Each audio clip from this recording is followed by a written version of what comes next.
Time, an invisible thread weaving through every heartbeat, every thought, and every moment of our lives. It is the one thing we all share, yet no one can hold on to. For some, time feels like a race, always slipping away, leaving us breathless and longing for more. For others, it becomes a weight, filled with regrets of the past or anxieties about the future. But have you ever paused to wonder, what if time isn't our enemy? What if, instead, it is a gentle guide, teaching us how to live, how to grow, and how to truly experience life?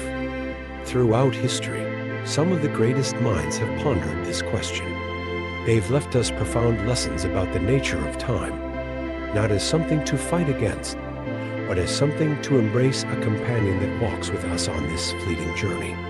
Today, we will dive into these timeless stories and lessons, exploring how figures like Socrates, Marcus Aurelius, and Mahatma Gandhi view time.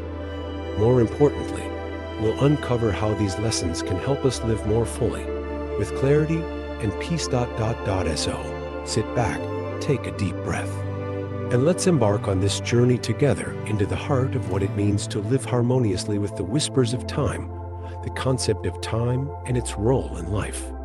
Time is one of the most enigmatic aspects of human existence. We cannot see it, touch it, or hold it, yet it profoundly influences every facet of our lives.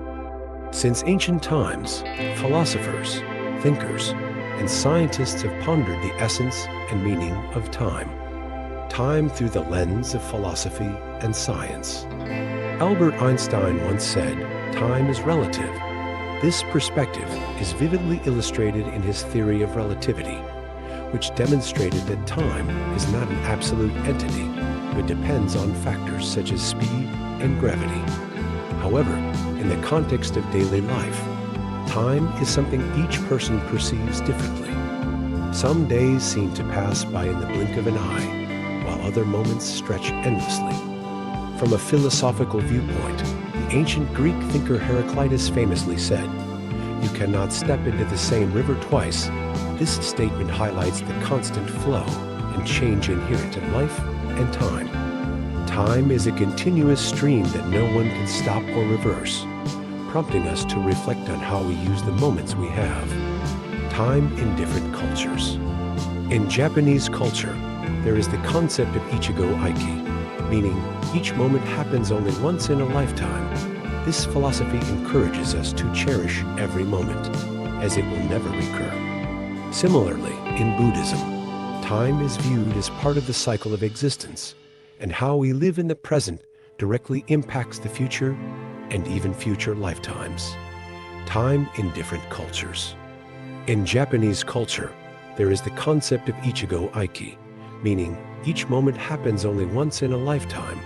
This philosophy encourages us to cherish every moment, as it will never recur. Similarly, in Buddhism, time is viewed as part of the cycle of existence, and how we live in the present directly impacts the future and even future lifetimes.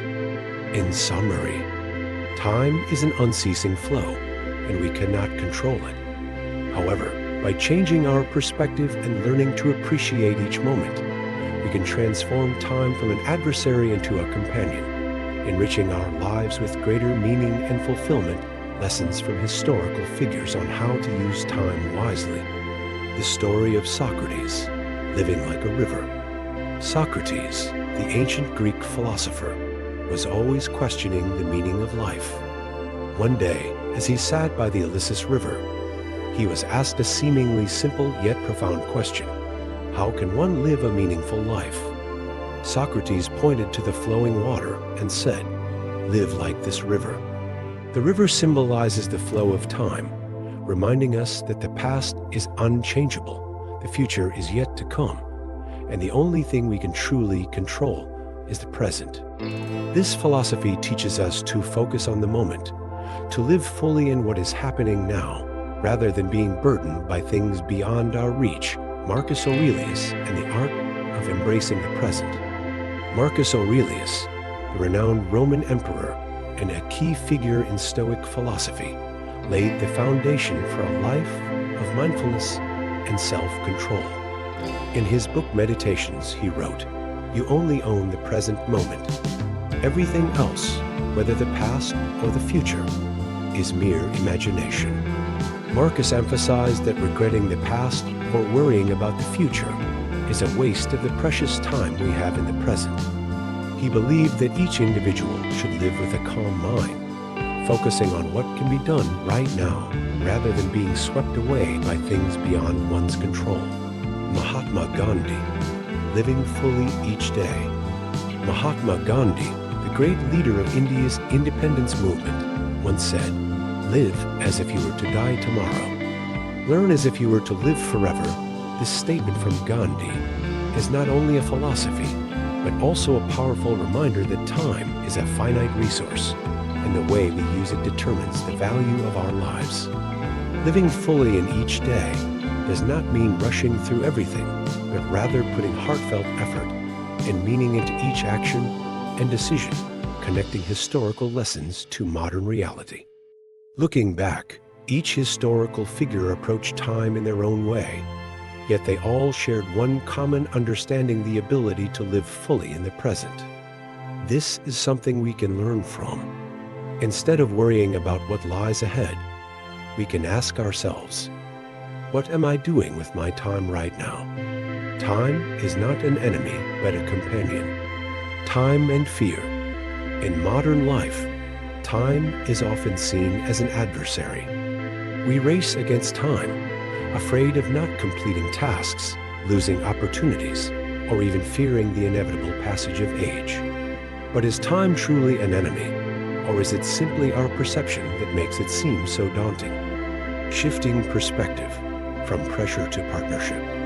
In Eastern philosophy, time is not a straight line, but a circle, where everything is interconnected through cycles of rebirth and repetition.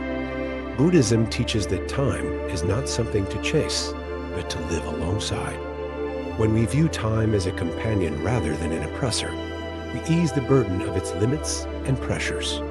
The example of Leonardo da Vinci.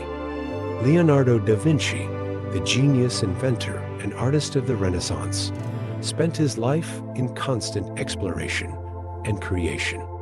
While he was known for taking a long time to complete his works, this came from his deep respect for the creative process and every moment it required. For Leonardo, time was not something to rush, but a resource to nurture value and perfection. Connecting to modern life. Today, many people find themselves trapped in the cycle of high productivity and the feeling that they must do more in less time.